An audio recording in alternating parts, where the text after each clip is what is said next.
Donc, il est vraiment important que l'infarctus du myocarde et les crises cardiaques soient diagnostiqués le plus tôt possible. Et la raison de cela, c'est parce que plus le cœur avance sans avoir la bonne quantité d'oxygène dont il a besoin, plus le muscle cardiaque risque de mourir. Et ce principe est en fait si important en médecine qu'il y a un dicton qui dit «le temps est le muscle».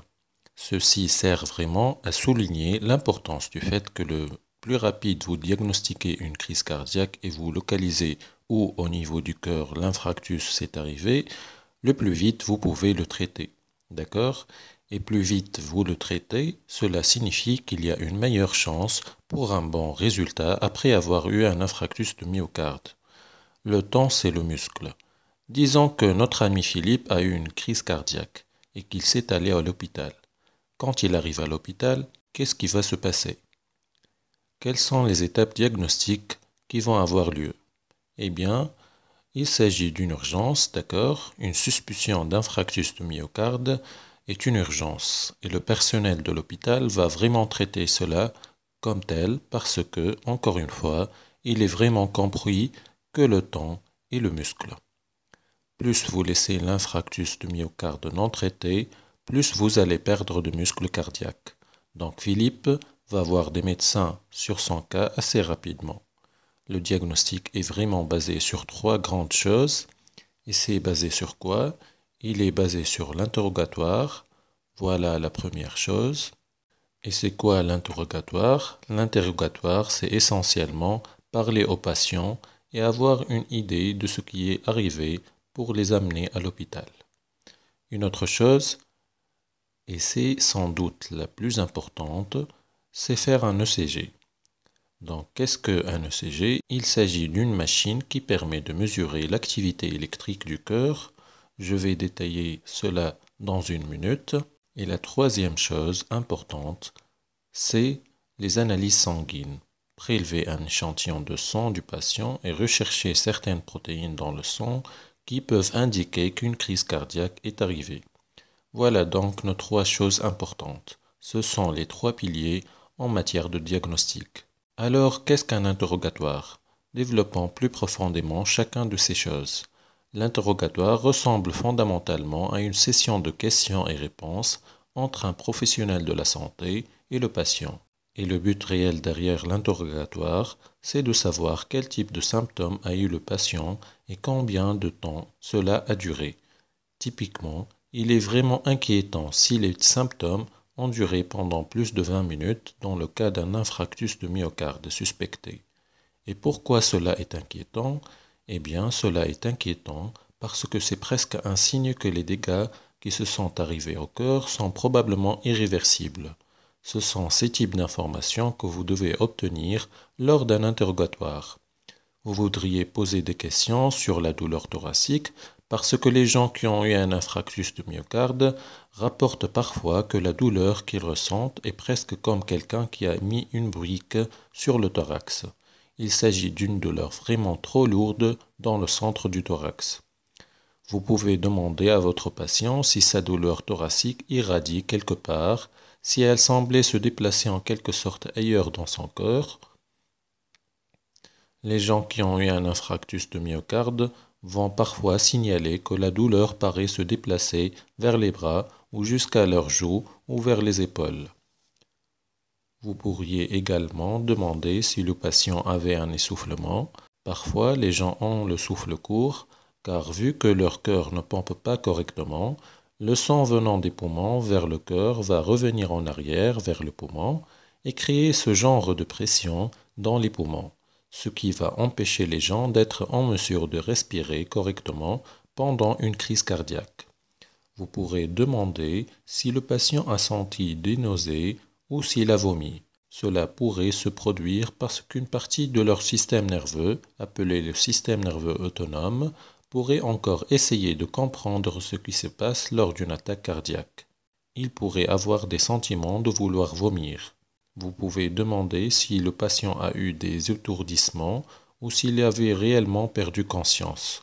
Cela pourrait se produire parce que la capacité du cœur commençait à se compromettre, d'accord, de sorte qu'il ne pourrait pas nécessairement obtenir du sang pour le cerveau. Il pourrait se sentir un peu étourdi et il risquait de perdre conscience entièrement. Vous pourrez demander s'il a commencé à transpirer abondamment. Beaucoup de gens qui ont eu un infarctus de myocarde ont brutalement transpiré énormément. Donc il y a deux précautions à en parler. La première, c'est que les hommes et les femmes connaîtront tous les symptômes que je viens d'énumérer, mais les statistiques montrent effectivement que les femmes semblent éprouver des nausées, des vomissements et des étourdissements et de la transpiration plus souvent que les hommes. La deuxième mise en garde, c'est que chez les personnes qui ont le diabète, les nerfs qui transmettent la douleur du cœur peuvent être endommagés dans le cadre d'une complication de leur diabète.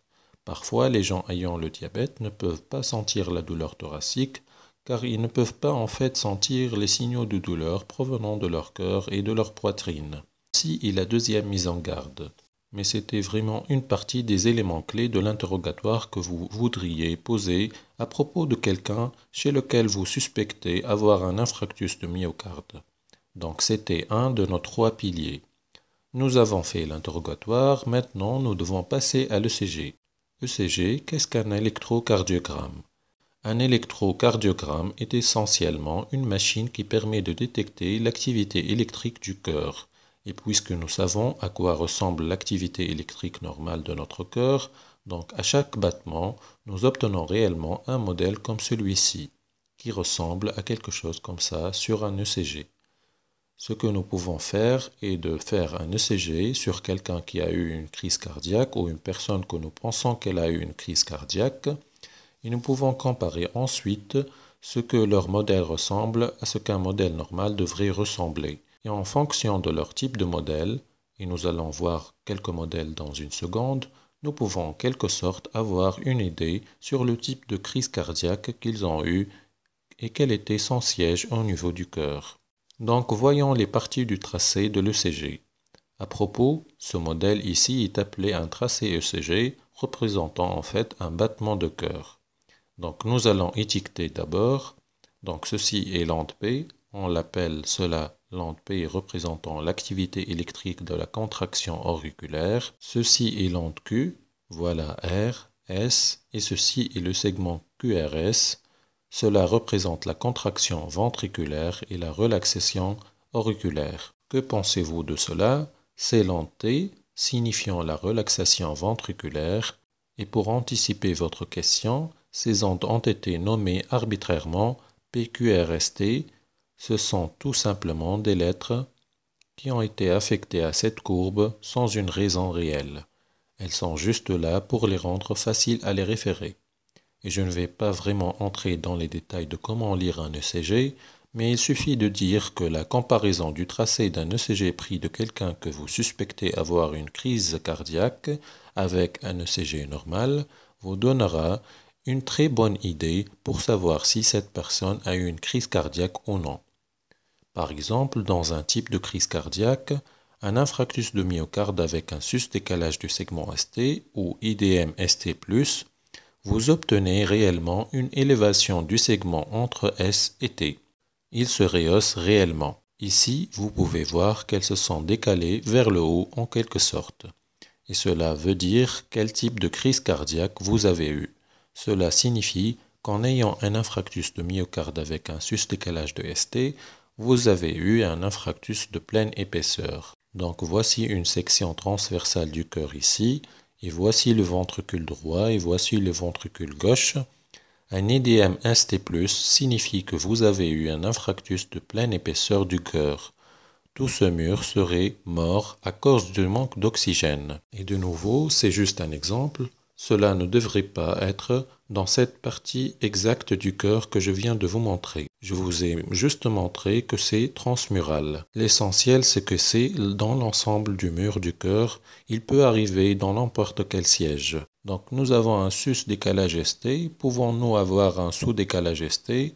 Eh bien oui. Regardons maintenant un sous-décalage ST. Il s'agit en fait de l'autre type majeur de crise cardiaque, mais il n'est pas en fait appelé infarctus avec sous-décalage de ST, mais plutôt un infarctus de myocarde sans élévation du segment ST ou IDM ST-. En réalité, dans les IDM ST-, vous pouvez également voir l'inversion de cette onde T ici. Donc, qu'est-ce qu'il nous rapporte un IDM ST-? Qu'est-ce que cela signifie fonctionnellement? Cela signifie en fait que nous avons eu un infarctus sous-endocardique du muscle cardiaque. Par exemple, vous pourriez voir ce peu de myocarde du muscle cardiaque qui est mort et qui n'est pas vraiment une épaisseur complète. Pas toute l'épaisseur, mais juste ce bout ici. Donc, ce étaient vraiment les deux principaux types d'infarctus, ST+ et ST-. Les ECG sont vraiment très utiles pour nous aider à décider nous sommes en face de quel type d'infarctus chez un patient donné. D'accord? Alors, quel est notre troisième pilier dans le diagnostic de la crise cardiaque? Eh bien, ce sont les tests sanguins. Donc, quel type de bilan sanguin allons-nous faire? Eh bien, nous cherchons des choses appelées des marqueurs cardiaques. Vous pourriez vous rappeler que quand un cardiomyocyte, la cellule du muscle cardiaque, meurt, sa membrane commence à se détruire et laisser des fuites via sa membrane. Toutes ces protéines se déversent en dehors. Il y a différents types de protéines qui se débordent en dehors. Vous avez ces protéines ici, et ces protéines sont appelées troponines, et vous avez une autre protéine appelée myoglobine, et puis vous avez une autre protéine aussi appelée créatine kinase MB ou CK-MB. Et MB fait simplement référence à la forme de la protéine au niveau moléculaire. Maintenant, toutes ces protéines se déversent en dehors de vos cellules musculaires cardiaques une fois qu'elles commencent à mourir en quelque sorte. Elles se déversent et elles entrent dans votre circulation sanguine. Donc, quel type de bilan sanguin allons-nous faire? Qu'allons-nous rechercher? Eh bien, la myoglobine peut se trouver ailleurs dans le corps, autre que dans le muscle cardiaque. Donc, celle-ci n'est pas très spécifique à votre muscle cardiaque. Donc, nous ne faisons pas généralement des analyses pour les rechercher. La créatine kinase, MB, peut parfois être recherchée dans les analyses de sang parce qu'elle est plus spécifique que la myoglobine. Mais les troponines et spécifiquement troponines T et I, qui sont des sous-types spécifiques de troponines, et ceux-là sont réellement trouvés exclusivement dans votre muscle cardiaque, et elles ne devraient exister que dans vos muscles cardiaques. Donc, nous savons que si ces troponines finissent par se retrouver dans votre sang, vous devez avoir eu des lésions du muscle cardiaque, car elles auraient fui hors de vos cellules et ont fini dans la circulation sanguine. Donc, les troponines sont les marqueurs cardiaques les plus spécifiques que vous pouvez retrouver lors d'un bilan de sang dans le cadre du diagnostic d'un infarctus de myocarde. Alors laissez-moi récapituler rapidement ici. Pour diagnostiquer un infarctus myocardique, nous pouvons prendre un interrogatoire clinique, spécifiquement pour savoir si le patient a eu des symptômes pendant plus de 20 minutes. Nous pouvons faire un ECG ou nous pouvons faire un bilan sanguin. Et selon les directives de l'Organisation mondiale de la santé sur le diagnostic de l'infarctus du myocarde, si deux de ces trois types de tests ou de procédures de diagnostic sont positifs, alors c'est probable que vous avez eu une crise cardiaque. Et si ces 3 sur 3 d'entre eux sont positifs, alors vous avez eu certainement une crise cardiaque.